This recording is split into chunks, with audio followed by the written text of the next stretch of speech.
The all-time presenter Lil Omi baada ya kuzungumzia na kupiga story mbili tatu kuhusu issue ya D'Voice ambayo kwa sasa imekuwa so serious sana. Unafahamu kwamba D'Voice kwa sasa na kinachoendelea yani issue ya Jux kuonekana kwamba anapendelewa sana na Diamond kidogo ni kama imeanza kumkata. D'Voice jamani ni binadamu, tena ni dogo janja, mtoto wa 2000, kama ni moyo anao na kama ni kuumia na yeye pia anaumia. Sasa yanayoendelea kwa sasa kwenye mitandao ya kijamii ni kwamba Jux kwa sasa anapewa asilimia kubwa sana kusapotiwa na Diamond. Unaweza sema kwamba Jux ni msanii wa Wasafi. Sasa leo hii tunajiuliza kwamba yani D'Voice na Jux nani ni msanii halali kabisa wa pale WCB.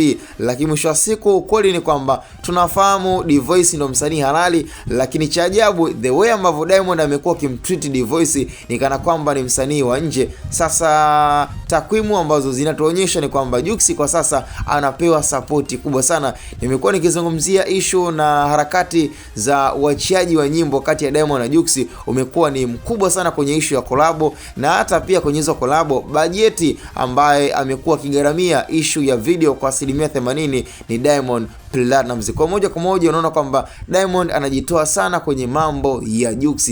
Sasa kama tumefikia stage kama hiyo, ni heri na ni bora pia Diamond akamsaini Jux, tukajua moja kwamba Jux ni msanii wa WCB na sio msanii ambaye labda ni wa kumchukulia nje na kumchukulia tu kawaida. Kwa hiyo kwa kinachoendelea nafikiri D'Voice ni lazima ataona kwamba kuna ubaguzi ambao unaendelea na uko wazi. Mashabiki wanaona, watangazaji na wachambuzi mbalimbali wameshakubaliana kwamba kinachoendelea kwa sasa Diamond inabidi pia akifiksi na atengeneze saikolojia vizuri, kwa sababu ukipiga hesabu miaka ya nyuma the way ambavyo Diamond alikuwa akisupport wasanii wake wakina Harmonize, wakina Rayvanny, hakuwahi kufanya kitu kama hichi. Yani tunaanza kuona kwamba kuna tofauti mkubwa sana kwa miaka ya sasa baada ya Harmonize na Rayvanny kuonekana kama labda wameondoka pale kwenye lebo na haikuwa pia mategemeo kwa Diamond. Basi nahisi kabisa huenda ikawa ndo chanzo cha Diamond kubadilika moyo wake, kwa sababu hakuwahi kufanya hivyo, labda kupoteza muda mwingi sana na wasanii wa nje kuliko wasanii wake ambao wapo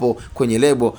Kwa moja tunaanza kuona kwamba Diamond pengine ameingiwa na sumu ya wasanii ambao wameshamzingua na kuanza kumpotezea. Msanii kama Harmonize nafikiri msanii ambaye mpaka leo Diamond anaamini kwamba ni msanii ambaye amemuinua kwa asilimia kubwa, lakini hebu angalia dharau za Harmonize kwa Diamond. Kwa moja ni kama inamkata, na ndio maana anashindwa kuonyesha ile full support kwa D'Voice. Kwa hiyo huenda nikawa namtetea, lakini pia still sitaki nimtetee kwa sababu nafikiri tutakuwa tujengi bali tunabomoa. Ila kwa issue D'Voice nafikiri inabidi pia aangaliwe kwa jicho lingine, ili mali pia na yeye apewe support ambayo anahitaji kama ambayo inaonekana support kutoka kwa Jux. Sasa cha msingi tukutane kwenye upande wa comment hapo.